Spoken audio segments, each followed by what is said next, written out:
2019, eu vendi um papel maravilhoso, que eu adorava, que eu conhecia profundamente. Caramba, se eu tivesse ficado quieta, teria sido um movimento muito melhor do que o que eu fiz lá atrás, né?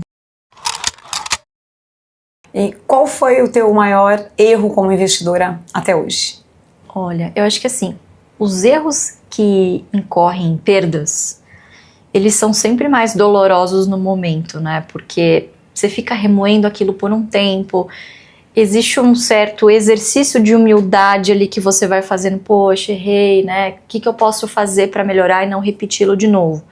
Mas hoje, olhando para trás, eu vejo que um dos meus maiores erros foi, na verdade, ter vendido um ativo muito bom. As pessoas têm essa ilusão, né? Ou pelo menos, enfim, é vendido pelo mercado, né? De que você tem uma nova, boa oportunidade incrível todos os dias. E não é assim que acontece.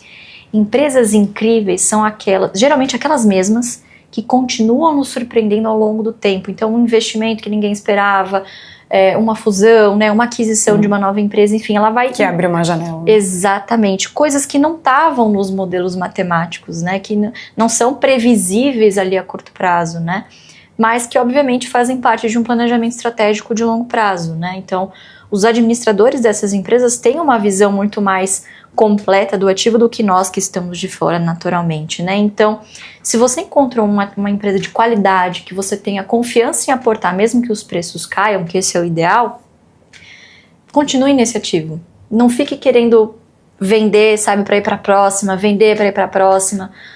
O Charlie Munger tem uma frase sensacional, né, de que o ganho está na espera, e é justamente isso. Muitas vezes tudo que você tem que fazer é cultivar a paciência de aguardar.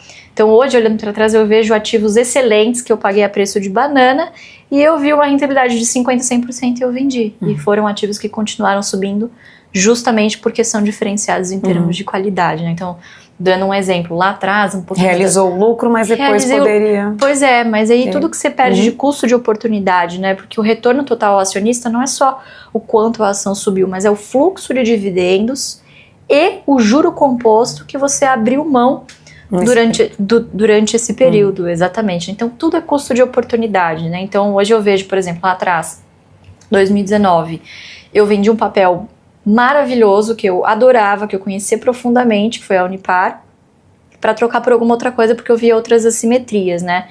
E, de fato, assim, não é que eu estava errada na época, mas com as informações que eu tinha naquele período, poxa, eu via assimetrias maiores, mas olhando a repercussão, né, assim, a trajetória da empresa depois que passou, caramba, se eu tivesse ficado quieta, teria sido um movimento muito melhor do que o que eu fiz lá atrás, né? Então, depois voltei a comprar o papel, enfim, e acabei entrando em período de silêncio, não pude recompor a posição, o tamanho da posição que eu tinha antes, né? Então, acho que esse é um dos maiores erros que os investidores cometem, assim, ao longo do tempo, existe essa ansiedade de você... Eu acho que talvez seja um sentimento de reafirmação de que, acertei aqui e vou para a próxima. Muitas vezes o seu maior acerto está naquela mesma que você começou. Então, esse foi um erro que eu vou guardar para sempre. Espero não repetir.